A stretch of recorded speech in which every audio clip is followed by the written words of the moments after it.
embajador, gracias por estar con nosotros. Sebastián Michel, militante muy activo en la campaña del movimiento al socialismo. Sebastián fue una parte fundamental de aquel MAS, ¿se acuerda, embajador de Bolivia en Venezuela, cuando el MAS era uno solo y cuando todos eran hermanos y todos se querían? ¿Se acuerda, embajador? Bienvenido. Claro. Qué gusto, Claudia, tanto tiempo, un gusto estar ahí con toda la audiencia y aquí en tu programa después de muchísimo tiempo, desde esa época casi. ¿Verdad? La última vez fue cuando Luis Arce acababa de ganar las elecciones. Un par de colegas lo fue a entrevistar a la casa de campaña y Sebastián vino hasta esta montaña. Qué tiempos aquellos, ¿no? Cuando se querían y se respetaban en el MAS. Y Aurasti, dirían en Cochabamba. La primera pregunta, ¿cómo ve esto que está sucediendo en el MAS, Sebastián? ¿Se imaginó? Sí, claro, siempre los procesos políticos tienen esa curva, son una parábola, tienen momentos de crecimiento, de fundación, de consolidación, normalmente una meseta que en política se puede hacer durar lo más posible, y tarde o temprano llegan los momentos de declive y los momentos de refundación después de eso, a lo que siga, y la política y la historia de los países siguen así.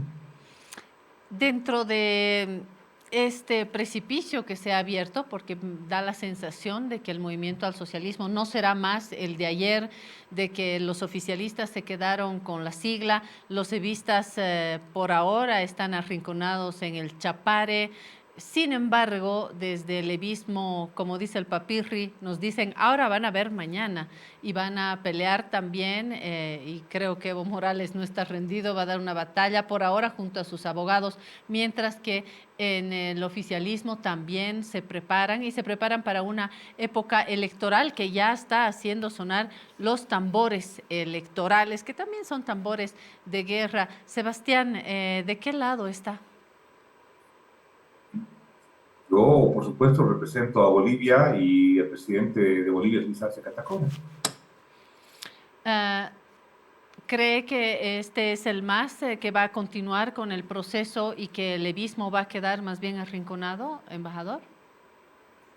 El devenir de la política hay que lucharlo cada día, hay que funcionar cada día, hay que reinventar cada día. La gente que cree que esperando tiene una opción en la política, no. La política se hace actuando, gravitando, dando certidumbre, reinterpretando el país permanentemente. No hay una comodidad en la política nunca. La gente que piensa que la política es para flojos, no, es que nunca ha estado adentro, ¿no? Es para gente muy disciplinada, para gente muy serena, muy templada, y la falta de templanza muchas veces son lo que te hace cometer los errores más graves en política, ¿no?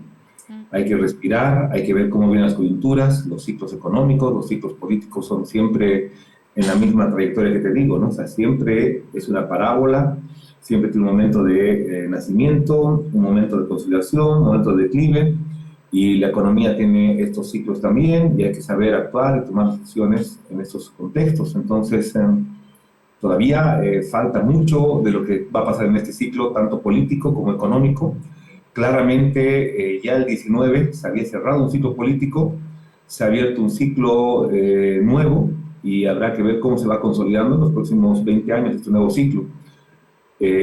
Todo el mundo en Bolivia sabe que Bolivia funciona con partidos de Estado, o sea, pueden haber muchos partidos, pueden haber muchas alternancias, pero siempre hay partidos que se hacen cargo del tránsito de periodos de la historia, ¿no? Ha pasado con los conservadores a finales de 1800, ha pasado con los liberales, ha pasado con el nacionalismo revolucionario, con los militares, con el neoliberalismo y ha pasado con el MAS también. Entonces, seguramente cuando llegue el momento del declive, tendrá que aparecer un partido con gente joven, con gente de 35, 45 años, con nuevos sueños, con nuevas visiones del país, que nos desplacen, por supuesto. O sea, tarde o temprano tiene que pasar eso, y eso es inevitable en la política, y es sano en la política además, ¿no? Lamentablemente creo que ese desfase nos está dando, digamos, de que todavía no aparece esa generación que tiene que hacerse cargo del país, esta generación de chicos, como te digo, de 35, 45 años, con mística, con fuerza, con sueños, con una visión diferente a la nuestra, que nos desplace totalmente y que cree un nuevo discurso y un nuevo paradigma del país. Entonces tendremos que seguir nosotros esperando que esa generación de relevo aparezca. Y bueno, Bolivia es un país de mucha interpretación, de mucho análisis político, de mucha actividad, de mucho compromiso, y estoy seguro que pronto va a aparecer quien nos pueda desplazar. No soy tan optimista, embajador, porque los discursos en los políticos y en los medios hablan mucho de los jóvenes, pero los jóvenes no aparecen por eh, una varita mágica. A los jóvenes hay que, por supuesto, darles oportunidades, condiciones para estudiar, para formarse, espacio, empuje, y eso es lo que no ha dado la clase política, y pongo a todos los plumajes acá adentro. Soy más pesimista en torno a los actores políticos jóvenes, Sebastián. Sin embargo, sí, lo acompaño cuando habla de estos ciclos. ¿Qué es la política sino una sucesión de ciclos? No solamente la política, el capitalismo tiene grandes círculos, presencias de las izquierdas así en plural, lo propio. En la economía no veo nada así, en la economía veo una caída muy preocupante de la que vamos a hablar, y embajador, lo hemos invitado también para hablar de las encuestas, esta famosa ya encuesta del empresario Marcelo Claure, que ha dado vueltas por todos los medios, todo el mundo la comenta, hay algunos medios muy enfocados también en echar por tierra esta encuesta y al propio empresario, más allá de la figura de Marcelo Claure. ¿Cuál es la percepción y qué mensajes deja esta encuesta, que usted también la ha criticado, Sebastián? No, no le he criticado, solamente observé que las sumas estaban mal hechas, ¿no? Que no daban las sumas, de que las preguntas que se hacían en lo nacional no tienen un correlato local, de que Carlos Mesa aparecía en las preguntas nacionales y desaparecía de las departamentales, de que ninguna suma departamental daba 100 y que algunos departamentos excedía el 100%, o sea, había más intención de voto que posibilidades de votantes. Entonces, es eso lo que observé. Pero claro, como ya a mi parecer era una encuesta que había sido hecha en un gabinete, en una mesa, en un escritorio, y no creo que sea él que quiera haber hecho eso. Yo creo que él tiene una intención de haber gravitado en la opinión pública. No creo que haya querido decir que iba a ser la más grande de todos los tiempos, una muestra más limitada. Él en verdad yo creo que tenía una intención de hacer algo mejor, pero yo creo que quienes le han hecho la encuesta un poquito lo han engañado. Uh-huh. Bueno, estos son los resultados de lo que acaba de llamar engaño. Vamos a los porcentajes. Nos dan algunas señales, Sebastián. Teníamos el 18%, volvemos al primer cuadro, por favor, 18% Evo Morales, lo propio Manfred Reyes Villa, más lejos 13% Samuel Doria Medina, 9% Jorge Quiroga, Luis Fernando Camacho 9%, Carlos Mesa 6% y el último... el presidente Luis Arce desgasta el poder, no sé si todavía va a tener impulso para presentarse. Hablamos de las candidaturas, primero de su fuerza política, Sebastián, y también hablemos, por supuesto, de la candidatura de Evo Morales, de la oposición. ¿Cómo está viendo esto, al margen de estas observaciones que hace Sebastián y estas... señales que ha dejado más otras encuestas? ¿Podríamos desprender algunos ejes de reflexión en esta temporada ya electoral, Sebastián? Sí, tener un eje de reflexión con una encuesta que, como te digo, yo creo que ha sido hecha en gabinete, que no ha levantado información y que tiene todos esos errores que te mostraba, ¿no? O sea, una encuesta que te dice que Camacho tiene esa votación que tú dices, pero que en Santa Cruz tiene 1% y en Cochabamba tiene 25%, es una encuesta que no tiene datos certeros. Entonces, es muy difícil que se pueda hacer una especulación sobre el tema. Sería muy sofista empezar a hablar sobre esta encuesta que no tiene, digamos, una ficha técnica coherente, que no tiene, digamos, un ámbito geográfico sobre el que se ha hecho la muestra, no tiene con claridad el universo, no tiene claridad de los equilibrios de género, urbanos, rurales, no tiene una muestra suficiente, no te dice si es una muestra levantada en puerta a puerta, ni si es un método CATI, que es más moderno, ni es por redes sociales. Ahí vas a ver, digamos, cuál podría ser el nivel de significación, de confianza, para que tenga, digamos, si ves por redes sociales, por lo menos 9.000 muestras para tener un 95% de confidencialidad. Para que tenga más o menos 3 de margen de error, necesitas por lo menos tener ahí una representación en unas 50 ciudades entre principales y intermedias, una desviación de error incorporando, digamos, tendencias rurales. No queda claro si el instrumento de recolección ha sido un cuestionario, si son escuchas. La muestra tampoco aparece, por eso mismo cuesta mucho para mí poder, digamos, pronunciarme ahí al respecto con la muestra. Ujú. Entonces no sería muy responsable porque son datos que, como te digo, están para mi gusto construidos en un escritorio y que incluso el diseñador de la presentación lo ha hecho mal, ¿no? De acuerdo. Es la empresa norteamericana, estadounidense Panterra, presente en 150 países, toma 2.000 casos como muestra. Esto de los 2.000 casos me ha hecho recuerdo a CELAC, que también trabaja en gran parte de sus encuestas con este número. Parece que es un número que tendrá sus razones en términos de representatividad. Si no es esta, la podemos dejar de lado. Si tiene, Sebastián, algún otro elemento, estoy recordando ahora un trabajo de la Fundación Friedrich Ebert sobre percepciones, que no es encuesta, es diferente, es un trabajo de percepciones aplicada a líderes políticos, periodistas, ¿verdad? Y ahí también se han ido lanzando algunos ejes. Estamos muy lejos de las elecciones. Y de hecho el propio Marcelo Claure dijo que esto va a ir cambiando dentro de las fotografías que tome esta empresa u otras. Estamos todavía lejos, pero sí podríamos desprender algunos ejes de reflexión. Creo que un eje que no podemos dejar pasar es la preocupación por la economía, desencanto de la clase política otra vez en general. Creo que no hay un candidato que en este momento esté dando señales de perfilarse ya como ganador. ¿Se anima, Sebastián, a desprender un par de elementos así? Y yo creo que eh, no basada en la información, como digo, por una, pero como un análisis político, creo que los ejes más importantes de la siguiente campaña van a ser, primero, el tema económico y segundo, el tema de estabilidad y conflictividad. Yo creo que los dos ejes más importantes van a ser economía y conflictos, ¿no? O sea, el rechazo de la gente a las marchas, a los bloqueos, a las movilizaciones, a los paros, es una constante. Y dos, la preocupación por la economía en sus 4 dimensiones, como para entender, digamos, una crisis, va a estar ahí. Entonces, seguramente en la economía se van a tocar 4 temas.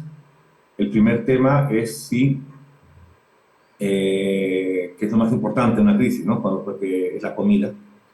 Yo creo que hay ahí 3 niveles para entender la comida.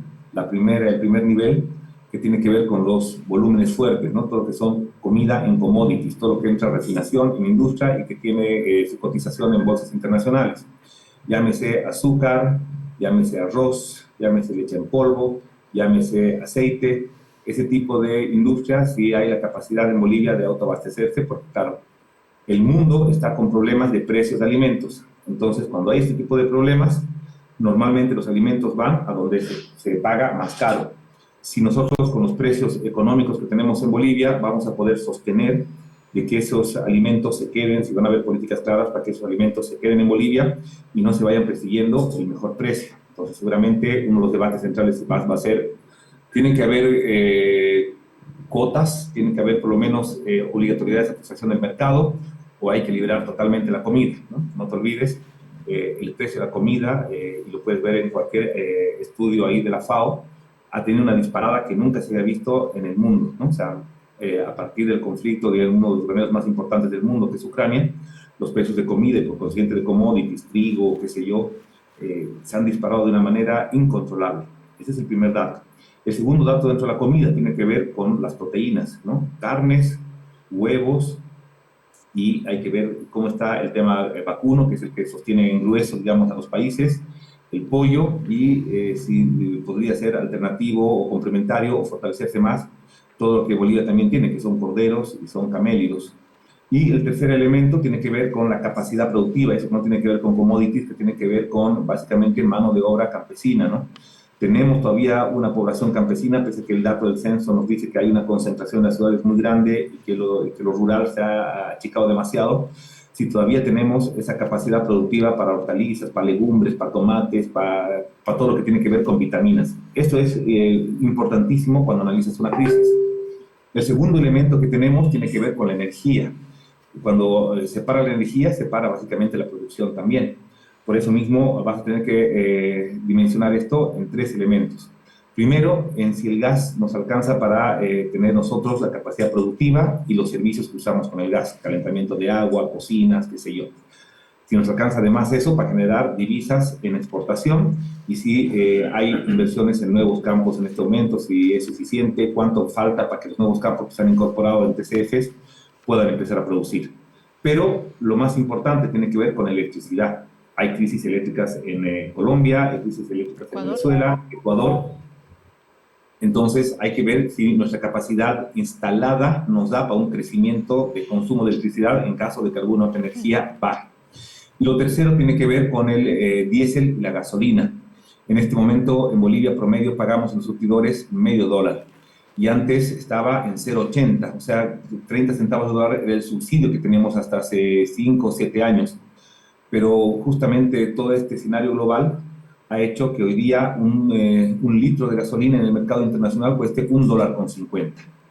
¿Qué vamos a hacer y cuál es la propuesta? Porque ahí hay que ser valiente. Todos los candidatos tendrán que decir, bueno, yo voy a mantener la subvención y voy a dejar todo para que esto se me garantice, o yo voy a levantar la subvención. Eso tendrá que ser parte del debate. Si tú me preguntas a mí personalmente, yo creo que la subvención es insostenible. O sea, no podemos seguir vendiendo a $0,5 algo que cuesta en el mundo 1,50, porque de los 3.000 millones, generamos un poquito más de 5.000 millones de dólares en divisas. Generamos un PIB mucho más grande, de 40.000 millones en bolivianos, porque la economía boliviana en bolivianos es muy fuerte, pero solamente producimos un poquito más de 5.000 millones en divisas, de los cuales más de 3.000 millones se están yendo al subsidio de hidrocarburos, y de los cuales es posible que casi más de 1.200 millones se esté yendo de gasolina desviada por contrabando a los países vecinos. Y no solamente es que estamos subsidiando básicamente 1.200 millones a países vecinos, sino que esa cantidad de recursos que se va en gasolina afuera vuelven dólares, y son 1.200 millones de dólares que se vuelven factor de especulación, porque entre el contrabandista de gasolina tiene casi la misma cantidad de dólares que puede tener el Banco Central, en que tiene que pagar todavía medicamentos, tarjetas, servicios a la deuda externa, qué sé yo. Todo eso es una situación económica preocupante. El tercer nivel va a tener que ver con las finanzas, para ver cuánto es la mora, si hay capacidad crediticia en bolivianos todavía, si con esa capacidad crediticia se puede invertir, se puede construir. El boliviano básicamente construye casas y abre restaurantes, bares, ese tipo de negocios de comida, que es de alta rotación para el boliviano, entonces eso hay que ver si persiste. Si el ahorro en bolivianos es bueno, si persiste, cómo está el tema del ahorro en bolivianos, cuál es la mora para el crédito, todo eso, el sistema, yo creo que en Bolivia es un sistema bastante bien blindado, que en bolivianos funciona bastante bien. Y el cuarto y más importante elemento tiene que ver con la subjetividad de la confianza, porque cuando hay información de terror, por más que los demás factores puedan estar más o menos equilibrados, la gente se asusta. Si yo quería construir mi casita y me dicen que es un clima peligroso económicamente, yo me contengo, entonces ya no voy a contratar al albañil, ya no voy a consumir cemento, ya no voy a consumir fierro, ya no voy a consumir ferretería, ya los albañiles no van a consumir a la casera de la comida, entonces hay contracciones económicas. Por eso ese cuarto nivel tiene que ver básicamente con la certidumbre que se va a dar de estabilidad económica o no en los próximos 5 o 10 años, porque la gente, nadie se va a endeudar en un departamento, entonces ya no hay construcción. Y las crisis son así, ¿no? Cuando tú no gastas en un auto, no te endeudas en un auto, que es un producto importado, cuando tú no te endeudas en un departamento, al final tu platita la consumes en más salidas, ahí mejora un poco el restaurante, la hotelería, qué sé yo, pero dejas de hacer cosas estructuralmente importantes, que son capitales físicos acumulables, que después vuelven garantía, y eso es algo muy bueno. El consumo es muy subjetivo, pero es el factor central que detona que todo lo demás funcione. Cuando la gente para de consumir, la economía se detiene. Y ahí está el factor de responsabilidad política, ¿no? ¿Cuánta serenidad puede dar el sistema político a la población para que esto no se detenga y no tengamos el ingreso a una